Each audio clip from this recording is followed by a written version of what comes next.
They're ringing to symbolise that the coffin of Lady Diana is leaving Buckingham Palace and is en route to the service that will be held at the church.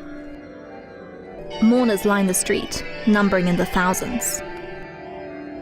Diana touched the lives of so many in her 36 years, and people of all backgrounds take her loss heavily. The tears at her funeral flow with intensity as the crowds come to terms with the finality that this event signifies. Though the English are well known for their stiff upper lip mentality, in this circumstance, that mindset is left behind. Today is September the 6th, 1997. It's been a week since the tragic news of Diana's fatal car crash shocked the world, and her funeral service is set to begin shortly. Here, her family. Prince Charles, divorced from Diana for a year and separated unofficially for 4. William, wrestling his emotions as the cameras and paparazzi encroach on this most private moment. Diana called him her little wise old man. He's 15. Harry, he's just 12 years old. He always wanted to have a normal life, and instead he has to stand here, stifling his grief.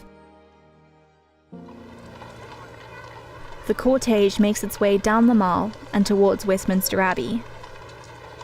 People throng the avenue and throw flowers at the procession,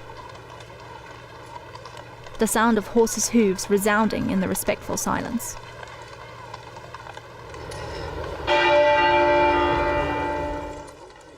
The mourners have come from all over for this historic funeral.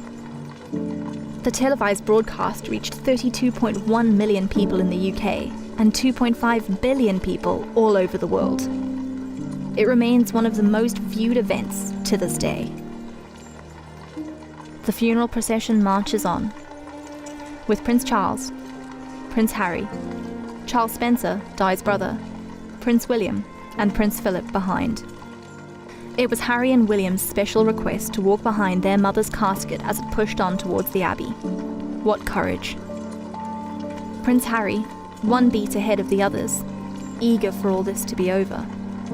The crowds look on solemnly as the family walk past. At Westminster Abbey, the guests are arriving. Elton John, who will sing Candle in the Wind, altered in tribute to Di, with new lyrics including Goodbye England's Rose. Hillary Clinton and Queen Noor of Jordan. Tom Conti, Tom Cruise, Nicole Kidman, Steven Spielberg, and Tom Hanks. Sting. Princess Diana meant so much to so many.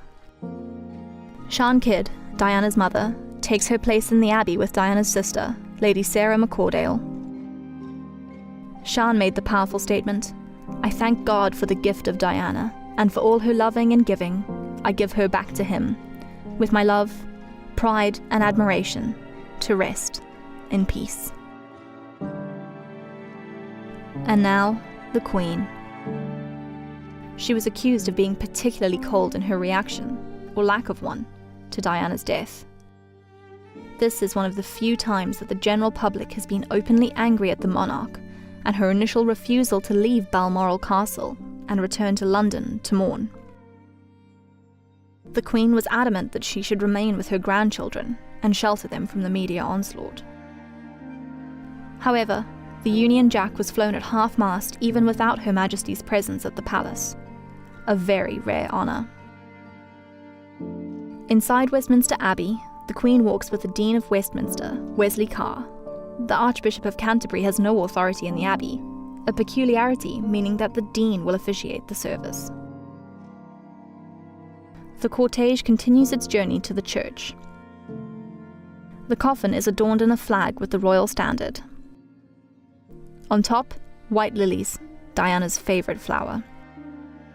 The horse-drawn casket enters the Abbey grounds, and pallbearers lift it inside. This great honour was bestowed on 8 Welsh guards, and they were led by Captain Richard Williams, the chief mourners following behind. Here, the casket enters through the great west doors, and everyone rises to sing the national anthem. Amidst all the splendour and ceremony, one thing in particular stands out: the single handwritten word on a white envelope on top of the coffin. Mummy. To so many people, Diana was an icon, a legend. To Harry and William, she was a mother. The funeral lasts an hour from 11 to noon and includes a sermon by the Dean, Elton John's piano-accompanied song, and Tony Blair's recital of 1 Corinthians chapter 13. The casket is carried out of the church, and the royal family and guests are ushered out. The pallbearers lower Diana's coffin with the utmost care into a hearse. Finally, Diana, the people's princess, is driven through London to her final resting place. Onlookers adorn the car with flowers as it heads towards Althorpe Park. There are crowds along the street almost the entire journey. It is her family's wish that her burial ground be somewhat inaccessible to the public, for its safety.